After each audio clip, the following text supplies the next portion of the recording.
Do you want to undo your Instagram not interested videos and posts?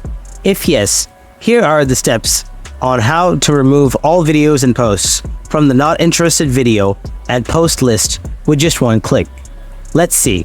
To do that, open the Instagram app, tap on the profile. After that, tap on the three lines, and then tap on your activity. Scroll down. Here you can see the not interested option. Tap on it. Now you will get all videos and posts that you mark as not interested. Select one and tap on removed, and all of your videos and posts will be removed from this list. So this is how you can undo your watched videos and posts from the not interested list. If you found this video helpful, then please hit the like button, and if you have any questions, then please write them down in the comment section below. And don't forget to subscribe to our channel. Thanks for watching.